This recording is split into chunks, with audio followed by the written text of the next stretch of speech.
Hey everybody, it's You Had to Ask, the show where I answer your questions. And this week's first question comes to me from Emigdio's Back, who says, what's your opinion on the anti-racist is code word for anti-white thing? Personally, I see it as a ploy by white supremacists to play the victim card. Yeah, it's a bit like in the 80s when the Ku Klux Klan tried to rehabilitate its image by having David Duke go out and say, no, come on, we don't have a problem with black people. I don't know where you got that idea. We just want to make sure that white people are protected and that they have an advocate for their rights. Because we know how discriminated against and oppressed white people have been in the history of the United States right up till today, don't we? I mean, white people really have it rough in the United States. Yeah, to me it's telling if you think that someone talking about anti-racism is actually talking about anti-white, that says something about you, I think. Because I'm never offended when people speak out against racism, because I'm not a fucking racist. Or at least I try very hard not to be. Here's one from Lightman0359. What do you think about the Joker Batman chicken and the egg thing that was added in the Tim Burton Batman movie? I personally think it's the best Hollywood change/addition to a comic book movie. Also, what is your opinion on Hollywood changing sometimes important details, like question 1 in comic book and video game movies? I guess by chicken and the egg thing you mean them sort of merging the Joker with the Joe Chill character in Tim Burton's Batman to make the Joker the murderer of Thomas and Martha Wayne, so that they would have that I made you but you made me first kind of thing. I take it that's what you mean by chicken and the egg thing. I wasn't nuts about that probably just because I didn't think Batman, the Tim Burton Batman, was a very good movie. I mean, I thought it was great when I saw it at the time when I was 9 years old, but as an adult I don't think it's a very good movie. If it had been a better film, I probably wouldn't have cared. I generally don't mind those sorts of changes if it is done in the service of a good story. I mean, I think the source material has to be treated as source material, not as scripture. If you're adapting a film and you find that you will have some advantage by making some changes to the source material when you adapt it, and I think you should go for it. I don't think people who adapt source material, be it comic books or video games or novels or earlier films or whatever, I don't think that they should ever feel handcuffed by the source material. I think what matters is the story that you're telling right now. I think the Sam Raimi Spider-Man films are actually a much better example than that Tim Burton Batman of making changes in characters and making it work. You know, in the first Spider-Man, obviously the one everybody always talks about, the one that comic book nerds still fucking lose their shit over, is the biological web shooters. But I also like the way they streamlined the whole robbery Uncle Ben murder, you know, storyline. Make that take place all in one night and have it move really quickly and seamlessly from Peter's wrestling experience to the promoter being robbed to, you know, instead of having it be a home robbery several days or weeks later, having it be like a carjacking where Uncle Ben is killed that night. It's streamlined very, very, very nicely and sort of pared down to its essential elements, and I really like that. But yeah, in general, I don't mind changes like that if it's done for a good reason in a good film. I just don't think that Tim Burton's Batman is a good film, so I would not count that as an example. Mew Maricino, how did you meet your cat? Come here. How did we meet? Do you remember when we first met? Do you remember?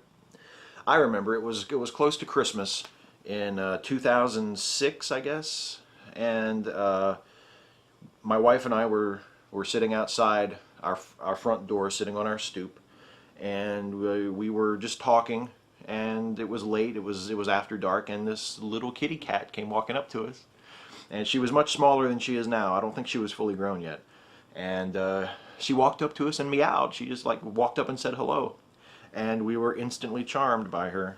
She won us over immediately. And she didn't seem to belong to anybody. She didn't have a tag, and you know, she was so small. So we took her in that night and fed her, and you know, gave her a place to stay because it was cold.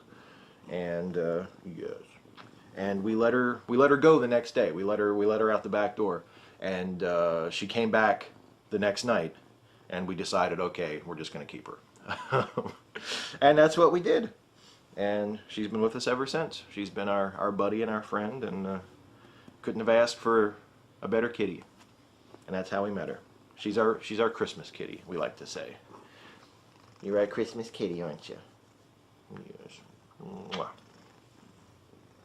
Firefly 4F4, have you ever performed on stage as an actor? And if so, what type of plays have you been in?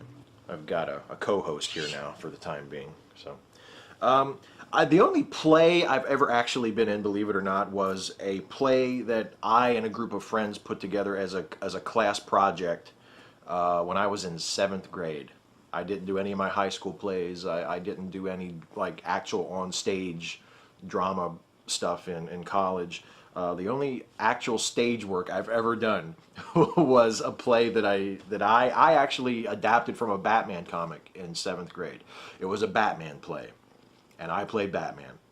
And I had my friends. Somebody played Commissioner Gordon. Somebody played. It was an adaptation of an issue of Nightfall, which was ongoing at the time. It was the episode. It was the issue of Nightfall where Mr. Zaz takes over the, it was either an orphanage or like a sorority house or something, but he has all these hostages, these girl hostages, and he's going to kill them, and then Batman comes in and saves them and defeats Mr. Zaz. And that was, I adapted that for the stage. And I played Batman, and I had a really great, perfect friend of mine named Devin, who played Mr. Zaz, who just had the perfect personality for that. He had the perfect personality for playing a serial killer when he was like 12 or 13. And it was a lot of fun, but that's the only stage thing I've ever done. I think I probably peaked in 7th and 8th grade when I think about it, because I did that for a class project in 7th grade, and then in 8th grade, that was when I had the most awesome English teacher ever, Mr. Cromwell, and I just was like the fucking king of that class, you know. I think I really peaked right there. It's been slowly sliding downhill ever since. Jaybird196, Steve, would you mind elaborating a bit more about Batman when in a previous You Had to Ask segment you said he really shouldn't be doing this? What would you see him do? Thanks. But this is becoming the Batman show. I guess I wore the right shirt. When I said that, I was speaking not as a fan, but as someone who would maybe like be a person in Bruce Wayne's life, or looking at Bruce as a person as opposed to a character. Obviously, as a fan, I want him to keep being Batman because I want to read Batman stories. I want to see Batman movies. Batman is an entertaining character, and I want Bruce to be Batman.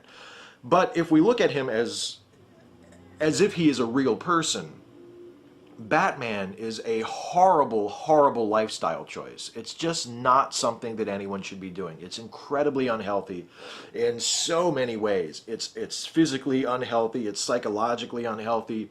There's a great deal wrong with it. I mean, he is a vigilante. He is taking the law into his own hands. That's not something that people should do, I think. So there's just a lot of really unhealthy, negative things that are inherent to the character that if he were real would make him not really someone to admire.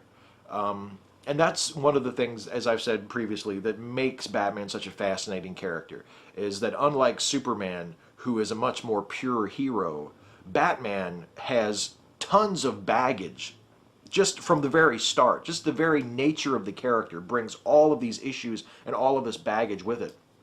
And I think that's fascinating. And I like to, most of the time that stuff is just sort of ignored. You know, most of the time people just try to pretend that Batman is just Superman without superpowers and wearing a mask, you know. But I think it's much more interesting to confront those issues about who Batman is and what it is that he does. I think those are really fascinating areas to explore and great sources of drama and great sources of conflict and tension. And can really bring out some very, very interesting facets of the character. So that's what I mean when I say he shouldn't be doing this. If he's a real person, this is not something we would want people to do. Ron Wise Gamgee, on the feminism bit. Steve, I have to call you out when you say that men are still in many ways in the superior position of women.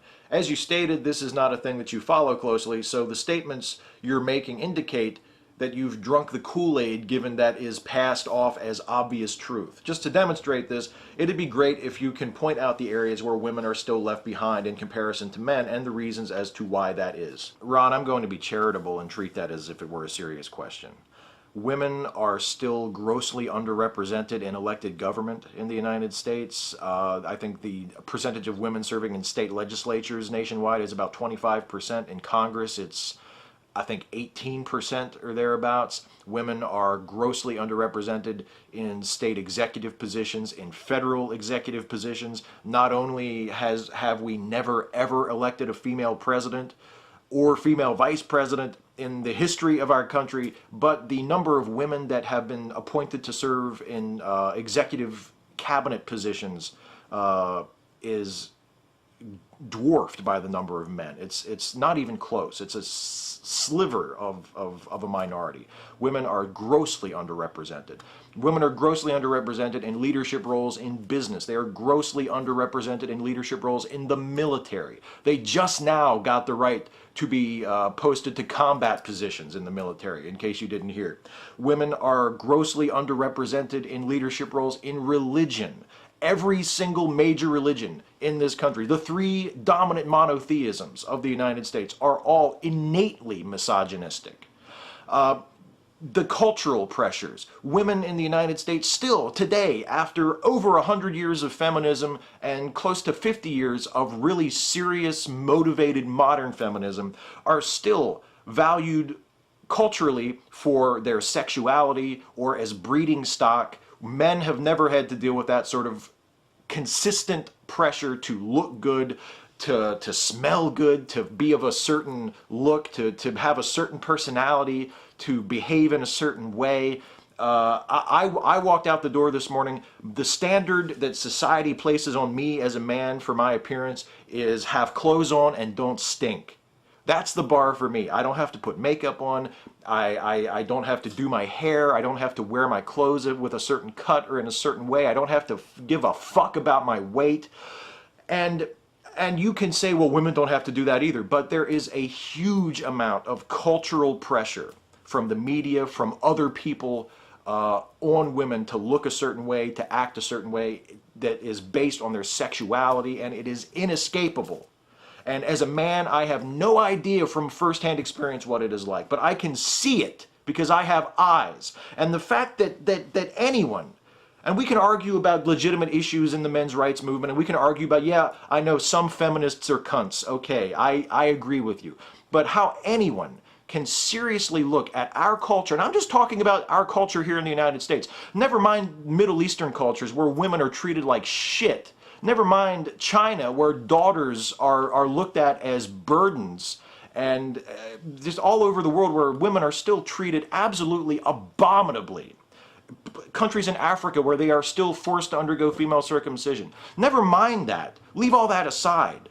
And just talk about the United States. How you can look at how women are treated, even today in our culture, and say that men are not clearly in the superior position is utterly beyond me. It is utterly beyond me.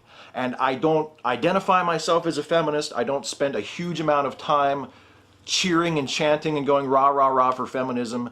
But all I have to do is look around. All I have to do is turn on a television. All I have to do is be aware of the fact that if you're making a television show or a film, one of the easiest cues to give your audience that you're making a serious film rather than a commercial film is to dress down your actresses and to not light them and make them up to look like sex objects. That's how obvious it is. And a lot of serious films don't even do that. A lot of serious artistically minded films will still dress and light and make up their actresses to look like sex objects.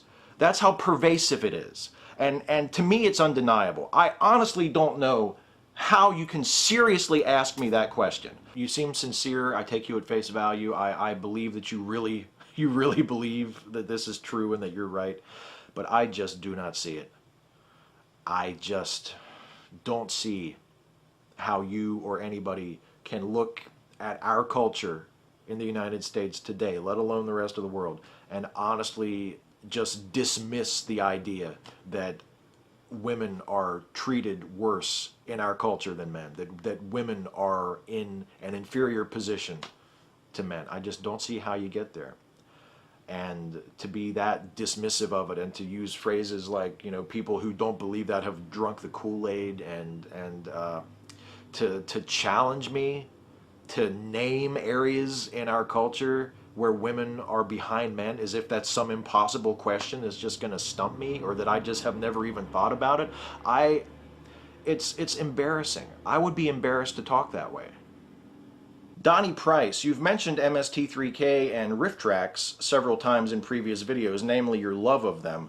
I too love MST3K and riff tracks immensely, and watch them every weekend in bad movie nights. However, I found out lately that Michael J. Nelson, star of MST3K and riff tracks, is a Christian apologist. While it doesn't affect how much I love the programs at all, it surprised me a tiny bit. Did you know about this, and how does it affect your opinion of the shows, if at all? Yeah, I knew about it. I've known about it for a while, actually. I don't know if I would go so far as to call him an apologist, but I guess it would be fair to categorize him as a Christian conservative. And it doesn't affect how I enjoy the shows at all. I mean, Riff Tracks is still really funny, what I watch of it. I don't watch every single one, but Riff Tracks is still funny. MST3K is like my favorite show ever. I've seen some of Mike's writing since MST3K went off the air, and it's been really funny. There are little bit, you can sort of detect the worldview in some of his things. Like I remember he wrote a book shortly after MST3K went off the air called Mike Nelson's movie Mega Cheese, which is just sort of a collection of essays on films and categories of film, and it's really, really funny.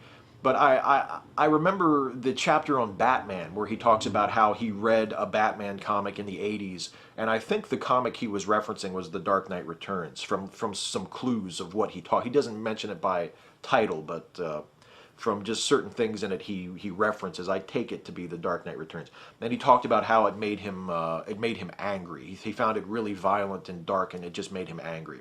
Little things like that sort of come out that strike me as unusual, that strike me as reactions that I wouldn't have to a Batman comic.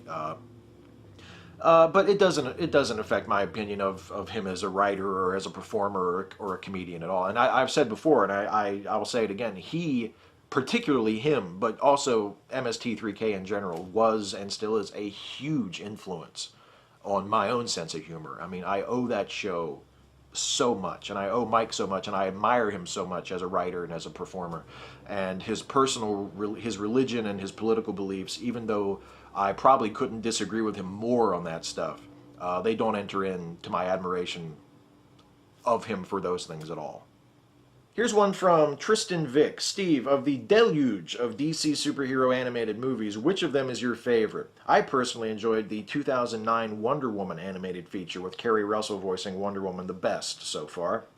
And one last question. I understand that Supes and Bats are the most lucrative of the DC characters, but why do you think Warner Brothers milks these icons so damn hard? Is it that they are just that damn lucrative? What are your thoughts?